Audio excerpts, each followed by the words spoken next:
Hi friends, అందరూ ఎలా ఉన్నారు?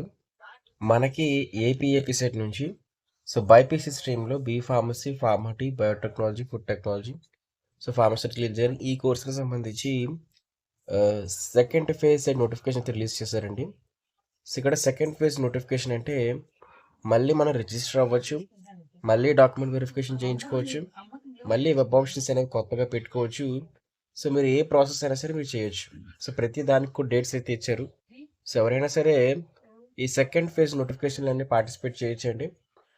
మీరు ఫస్ట్ ఫేజ్లో రిజిస్ట్రేషన్ చేయించుకోకపోయినట్లయితే ఈ యొక్క సెకండ్ ఫేజ్లో డైరెక్ట్గా రిజిస్ట్రేషన్స్ చేసుకోవచ్చు. ఒకవేళ మీరు ఫస్ట్ ఫేజ్లో సర్టిఫికేట్స్ రిజిస్ట్రేషన్ చేయించుకున్నట్లయితే మీరు డాక్యుమెంట్ వెరిఫికేషన్ కంప్లీట్ చేసుకున్న వాళ్ళు, వెబ్ ఆప్షన్స్ పెట్టి సీట్ వచ్చిన వాళ్ళు, సీట్ వచ్చినా సరే రిపోర్ట్ చేయలేని వాళ్ళు, వాళ్ళందరూ కూడా ఖచ్చితంగా ఒక సెకండ్ ఫేజ్ నోటిఫికేషన్కి అయితే ఎలిజిబుల్ అయితే అయిపోతారు. దానికి సంబంధించిన డేట్స్ అయితే మరి మీకు అయితే ఈ విధంగా అయితే ఉన్నాయండి. కంప్లీట్ నోటిఫికేషన్ ఇప్పుడైతే ఎక్స్ప్లెయిన్ చేస్తాను. ఇక్కడ క్లిక్ చేయండి, సెకండ్ ఫేజ్ డీటెయిల్ నోటిఫికేషన్ అని చెప్పేసి దాన్ని క్లిక్ చేసిన వెంటనే మీకైతే మాత్రం వీడియో అయితే నోటిఫికేషన్ పీడిఎఫ్ అయితే ఓపెన్ అయితే అవుతుంది. చిన్న అనౌన్స్మెంట్, ఈ వీడియోని స్పాన్సర్ చేస్తున్న వాళ్ళు వచ్చరికి శాస్త్ర ఎడ్యుకేషన్ ఇన్స్టిట్యూషన్స్ వాళ్ళు. వీళ్ళ దగ్గరికి వచ్చేసరికి మొత్తం టోటల్గా 5 కాలేజెస్, శాస్త్ర ఫార్మస్యూటికల్ ఎడ్యుకేషన్ అండ్ రీసెర్చ్, శాస్త్ర ఫార్మస్యూటికల్ సైన్సెస్ ఫర్ ఉమెన్, శాస్త్ర college of pharmaceutical education and research centre, దీంతో పాటుగా శాస్త్ర ఫిజియోథెరపీ కాలేజ్ అయితే శాస్త్ర నర్సింగ్ ఎడ్యుకేషన్ ఇన్స్టిట్యూషన్స్ కింద అయితే వస్తాయి.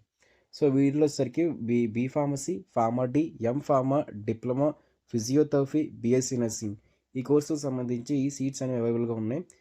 మీలో ఎవరైనా సరే ఖచ్చితంగా కూడా మీ వెబ్ ఆప్షన్స్లో కానీ అడ్మిషన్ ప్రాసెస్లో కూడా ఈ కాలేజ్ని పెట్టడానికి ట్రై అయితే చేయండి. బెస్ట్ క్యాంపస్ ప్లేస్మెంట్స్, దాంతో హాస్టల్ ఫెసిలిటీ, ఇంకా క్వాలిటీ ఆఫ్ ఎడ్యుకేషన్లోని వీళ్ళు చాలా ప్రామిసింగ్ అయితే ఉంటుంది.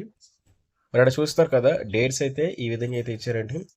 ఇక్కడ మీకు ఆన్లైన్లో రిజిస్ట్రేషన్కి వచ్చేసరికి డేట్స్ వచ్చేసరికి మీకు ఆన్లైన్ రిజిస్ట్రేషన్ ఫీజ్ పేమెంట్కి 19th డిసెంబర్ నుంచి 20th డిసెంబర్ 2 days టైం అయితే ఇచ్చారండి.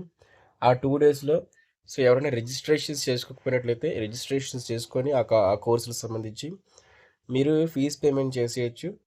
అదేవిధంగా 19th నుంచి 21 వరకు కూడా మీకు సర్టిఫికేట్ వెరిఫికేషన్ అయితే చేస్తారు. ఆన్లైన్ డాక్యుమెంట్ వెరిఫికేషన్ అంటారు కదా, అది చేస్తారనమాట.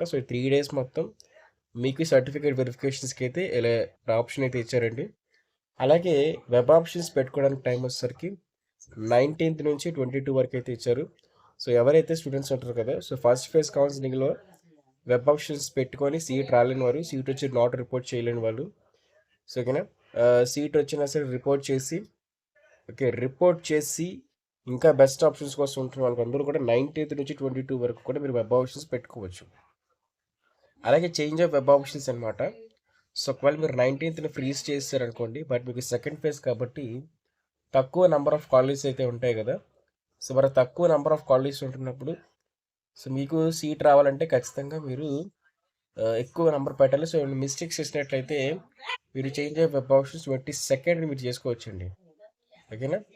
అలాగే అలాట్మెంట్ ఆఫ్ సీట్స్ అనమాట. అలాట్మెంట్ ఆఫ్ సీట్స్ మీకు ఏ కాలేజ్లో ఏ బ్రాంచ్లో సీట్ వచ్చిందని చెప్పేసి సెకండ్ ఫేజ్ నోటిఫికేషన్కి సంబంధించి ఈ నెల 24th అయితే డిసెంబర్ 24th అయితే రిలీజ్ చేస్తారండి.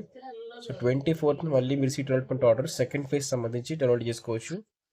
ఇక్కడ మెయిన్ పాయింట్ ఏంటన్నట్లయితే మీకు ఫస్ట్ ఫేజ్లో ఒక సీట్ వచ్చి సెకండ్ ఫేజ్లో ఇంకో సీట్ వస్తే ఫస్ట్ ఫేజ్లో వచ్చిన సీట్ ఆటోమేటిక్ క్యాన్సిల్ అయిపోతుంది. మీరు పార్టిసిపేట్ చేసినంత మాత్రాన మీ ఫస్ట్ ఫేజ్లో సీట్ క్యాన్సిల్ అవ్వదు. ఓన్లీ మీకు సెకండ్ ఫేజ్లో కొత్త సీట్ అలాట్ అయితేనే ఫస్ట్ ఫేజ్లో వచ్చిన సీటు ఆటోమేటిక్గా క్యాన్సిల్ అయ్యి ఆ క్యాన్సిల్ అయిన సీటు వేరే వాళ్ళకైతే ఇవ్వడం జరుగుతుంది. అలాగే మీరు ఎప్పుడైతే సీట్ అలాట్మెంట్ ఆర్డర్ రిలీజ్ అవుతుందో 26th, 25th, 26th, 26th, 25th, 24th ఈ 3 రోజులు కూడా మీరు కాలేజ్కి వెళ్ళి సెల్ఫ్ రిపోర్టింగ్ ప్రాసెస్ చేయొచ్చు. మీ డాక్యుమెంట్స్ మొత్తం సబ్మిట్ చేసి మీరు కాలేజ్లో జాయినింగ్ అయితే అవ్వచ్చండి.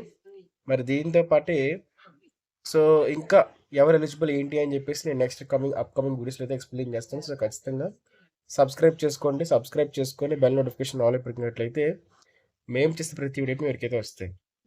ఇదే విధంగా మనకి ఫార్మసీ కౌన్సిలింగ్ సంబంధించి ఎప్పటికప్పుడు అప్డేట్స్ కానివ్వండి, లేకపోతే జాయినింగ్ ప్రాసెస్ అయిపోయిన తర్వాత కూడా మీకు ఫార్మసీ కోర్స్కి సంబంధించి బెస్ట్ కెరీర్ ఆపర్చునిటీస్ ఎలాంటివి తెలుసుకోవాలన్నట్లయితే ఖచ్చితంగా మన యూట్యూబ్ ఛానల్ సబ్స్క్రైబ్ చేసుకోండి. సబ్స్క్రైబ్ చేసుకొని బెల్ నోటిఫికేషన్ ఆన్లో పెట్టుకున్నారంటే మేము చేసే ప్రతి వీడియో అప్డేట్ మీకైతే వస్తాయి.